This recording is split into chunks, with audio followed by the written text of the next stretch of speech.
Hello once again mga kamanyaga Tech. Ako nga pala ulit si Mark Louie Manyaga from Manyaga Tech Page.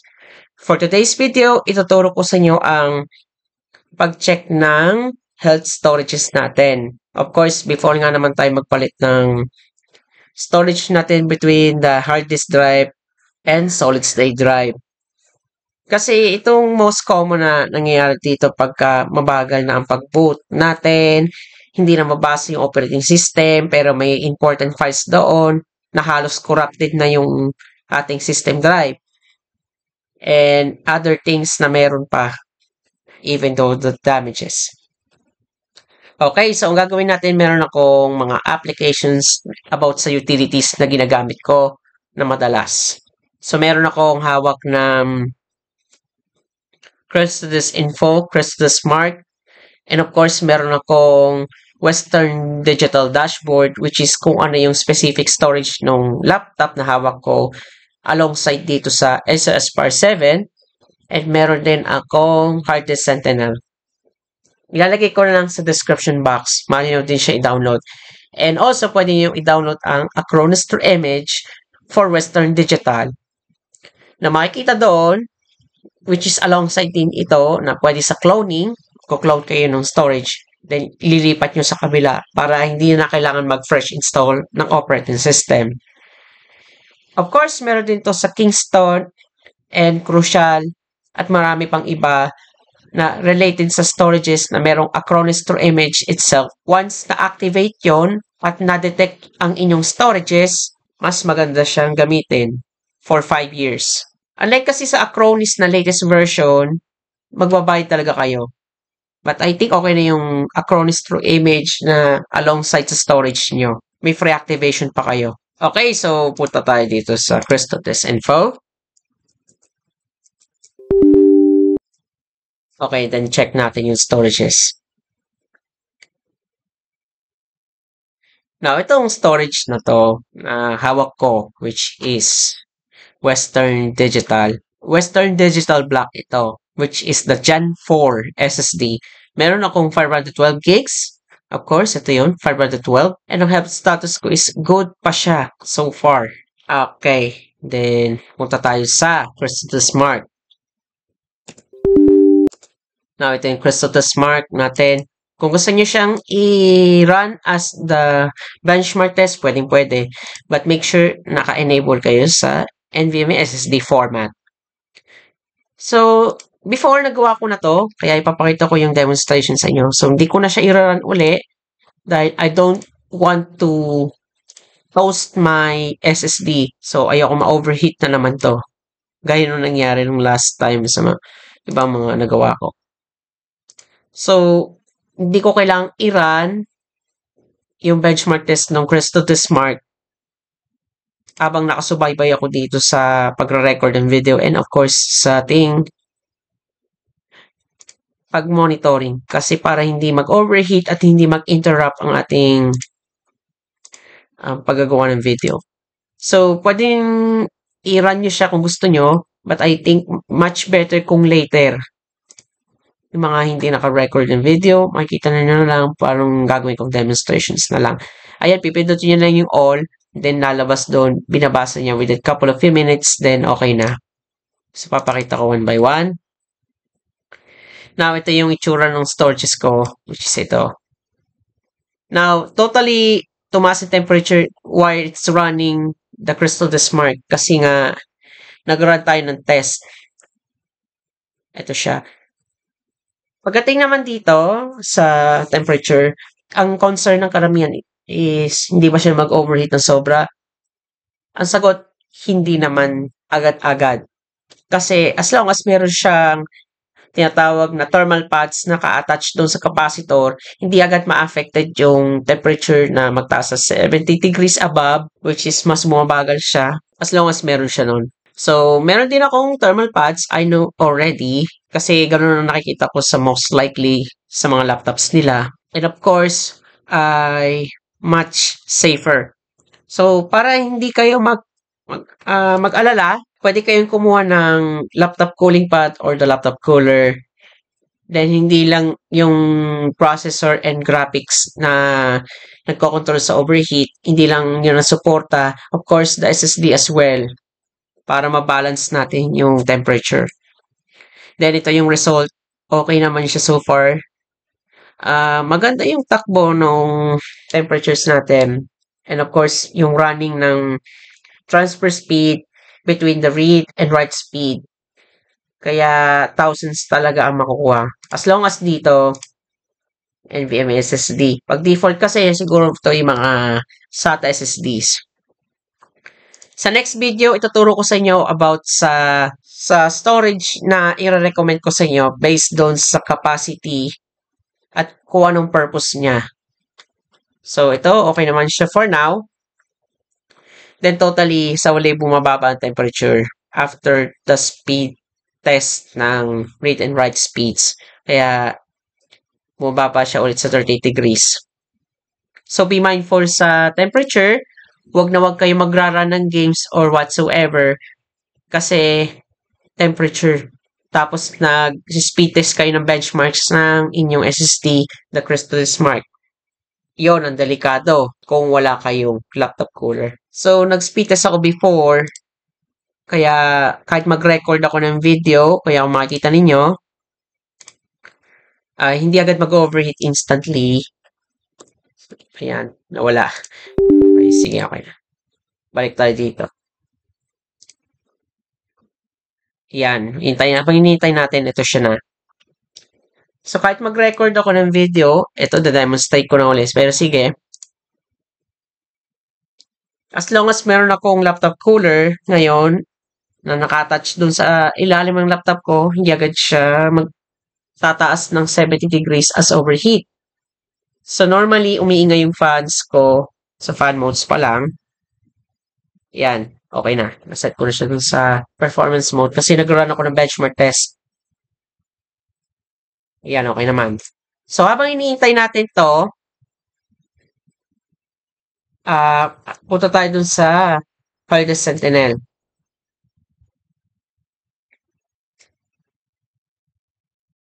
Okay, medyo mabagal ng konti.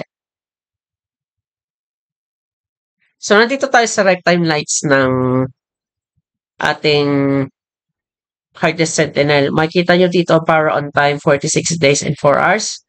Estimated remaining time is the more than 1,000 days. Lifetime writes is 21.8 terabytes. Then after, mag-increase uli yung lifetime writes dahil dito sa ginawa nating benchmark test.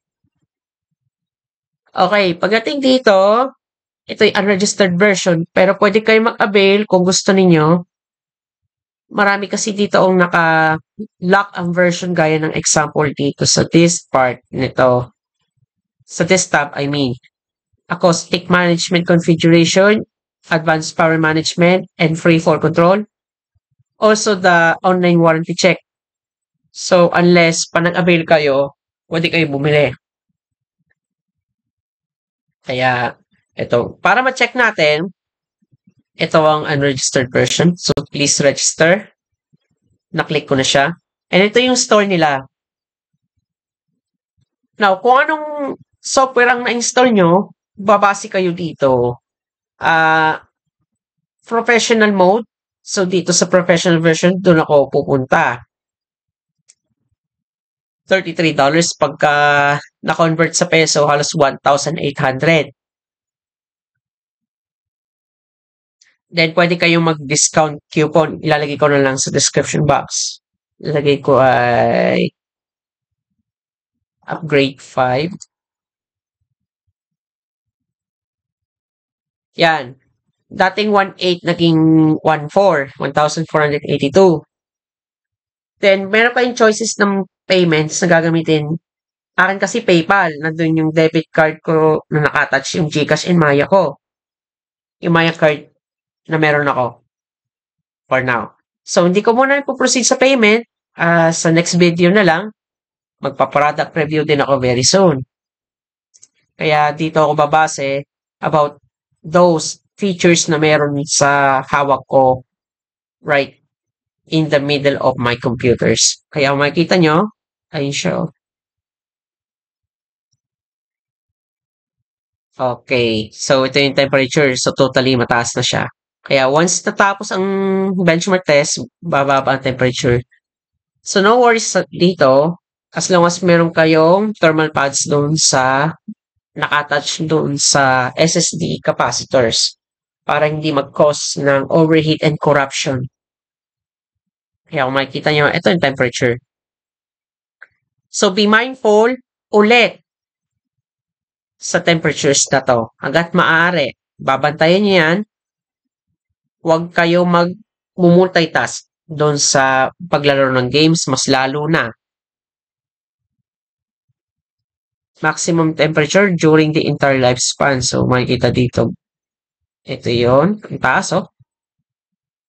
Then, tsaka lang ako magkakaroon ng another features once nagbayad na ako ng subscription. Lifetime kasi to. Then, dito sa smart, lalagay ko yung meaning ng acronym about smart. Self-monitoring kasi siya. Now, ito yung critical warning ko. Malapit na siya mag-predicted failure, like 5% yung health storage. I think lalabas yung critical warning na hindi mo na to pwedeng gamitin. Then, bibili ka ng storage.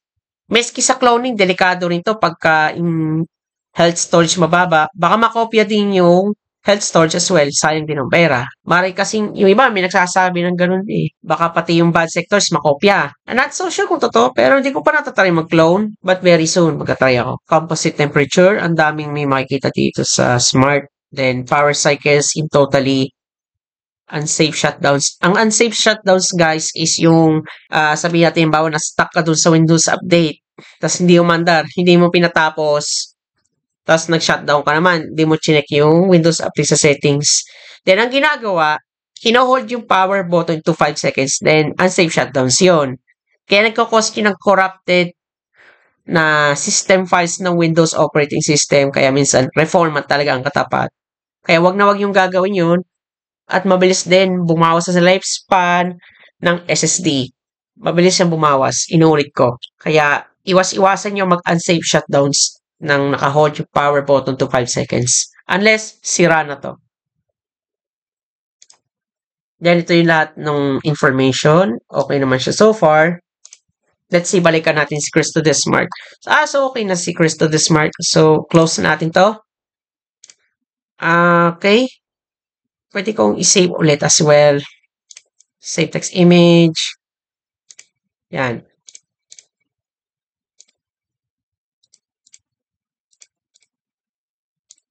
Ayan. Save image again. Ayan. Okay, so after ito, pwede nyo check yung Western Digital Dashboard. So, yung Western Digital Dashboard is yung specific storage lang doon related sa inyong manufacturing. Kaya kung makikita nyo, punta tayo sa overview. Ayan, Western Digital only. Ano, pag may crucial, I think meron naman sariling, sariling firmware app at saka yung Acronis through image, of course, pag cloning apps. At ganoon din sa Kingston. SSD management ata ang tawag doon, kung hindi ako nagkakamali. Ilalagay ko na lang sa description box. Now dito, same din yung result sa Hardest Sentinel at saka sa Crestodes Info. Kung ano doon, yun din yung lalabas, same results. Meron kayong available in the new storage pa. Not supported for this device, yung interface speed. Yan yung tinutukoy niyan is yung kung Gen 4, mga ganito. Unless kung mag-upgrade ako sa terabyte, baka lilitaw to. Pero Gen 4 yan actually, alam ko na to. Then ito yung temperature, pwede nyo i-convert sa Fahrenheit kung gusto nyo. 114 degrees Fahrenheit. Balik ko sa Celsius, so 45 degrees. Then, pagka meron kayong notifications, pwede nyo i-check like meron kayong application update, paki-update na lang. So, kaka-update ko lang ito nung isang araw pa. System details, yan yung sa system information. Then, ito yung sa file explorer, pwede nyo din i-check. Gaya nito. Ayan, ang naka-built in na label sa kanya is Acer. Okay, pwede nyo i-check yung other tools na nandito. Pagdating sa firmware is napakadalang lang mag-update. Pero unlike kasi sa Samsung 980 EVO or anything na Samsung SSDs, talagang binibigyan talaga tayo ng good benefits to update the firmware para hindi tayo magkaroon ng blue screen of death na akala natin is corrupted. Sometimes ini-interrupt yon. Kaya regularly kayo mag-update ng firmware nyo. Not only the application. Then sa diagnostic, pwede kayong mag-run ng smart test. Which is pwede kayong mag-run dito sa run short, then run extended. But I think for now, hindi ko muna gagawin yan. Then also the trim, whatsoever kung anong nandito is hindi ko muna gagawin. For now. And of course, meron din siyang Acronis. Ang daming options. Yan, pwede niyong gawin to kung gusto niyo. Then, punta kayo dun sa My Devices. Then, isa lang ang lalabas. So, pag dalawa, pwede kayong mag-install kung same Western Digital or different storages. Wala namang problema. So, itong laptop ko is merong Gen 3 but it's empty slot sa ngayon. So, need ko pang mag-upgrade once tapos na yung warranty. Kaya hindi ko pa siya pwedeng galawin. Now, kung gusto nyo mag-upgrade, yung mga may warranty pa, dalhin nyo dun sa stores na kung saan kayo bumili. Dalhin nyo yung resibo nyo doon, papakita yung details doon, at babase sila doon sa warranty. And for sure, hindi mabovoid sa kanila yan sa mga authorized personnel. Now, sa mga unauthorized personnel, yun na mahirap sa mga gaya nating ibang technicians na hindi naman related sa mga stores na mga nabibili sa mall. Mas lalo na. Ito ay mabovoid na talaga ang warranty pag ginawa natin. So, as usual, kahit ako nagre-repair ng computer, pag kami nakikita kung may mga warranty ito at bagong bili, iniiwasan ko talaga na i-repair iyon dahil mabovoid ko yon. Dapat sa mismong stores kayo bumili. Like, example, bumili ako sa Gigahertz sa SM Santo Tomas. So, doon ko siya isinusurrender. Pagpapalit ng thermal paste, both CPU and GPU, and of course, doon sa pag-install ng upgrades. Everything. Kaya, para hindi ma-void sa inyong warranty. Unless, magdadagdag kayo ng 500 pesos na additional fees. Service fee nila iyon. Then, ito, punta tayo sa settings. Pwede kayo mag-open ng dashboard dito. Kung gusto niyo lang. But I don't think, hindi ko kailangan gawin yan. So, system type. Ito ang color display. Pwede kayo mag-set sa light or dark mode. Ito ay match system theme. Either way naman kasi ito sa dark or light mode. Kung dashboard language, pwede kayo mag-set kung gusto niyo. But I think, yes, okay na ako sa English. Ayan, ito yung background behavior. But I think, huwag ko na lang ganun pakialaman. Pero kung gusto nyo enable, it's up to you. Pero basahin nyo muna siya maigi kung anong nasa purpose ito. Then, ito yung update dashboard. So, kaka-update ko lang. Pag check natin, yes, no updates for now. Kasi kaka-update ko lang yan eh. Then, ito yung help. Kung may kailangan kayong tawagan sa kanilang contact numbers ng Western Digital Company or pwede kayong mag-email sa kanila. So, yun ang forums. Then, may frequently asked questions. Marami pang iba. Register your product as well. So, tsaka ako naayusin lahat to. Even product registration. Okay. So, ito na tayo. Okay na yan. Okay. So, that's pretty much it. So, hopefully may natutunan kayo sa video na ito. Okay. Kung nagustuhan itong video na to, so hit a like button. Then, kung hindi pa kayo nakapag-subscribe, so please subscribe. And hit the notification bell as well para ma-notify kayo sa next videos na ma-upload ko at any time. And kung may katanungan, may clarification or suggestions and anything, pwede kayo mag-comment dito sa video na ito. Okay, bago matapos ang video na to, kung may gusto mag-avail sa inyo ng repair, pwede mag-set ng appointment. Pwede kayo mag-email or kontakin nyo lang ako. Makikita nyo dito sa description box ang lahat ng details ko. Even though the Facebook page, pwede kayong mag-message doon. Even sa Instagram, pwede. Pero kung hindi nyo ako ma-reach in case sa Instagram at hindi ako minsan active, punta na lang kayo sa FB page instead. Okay?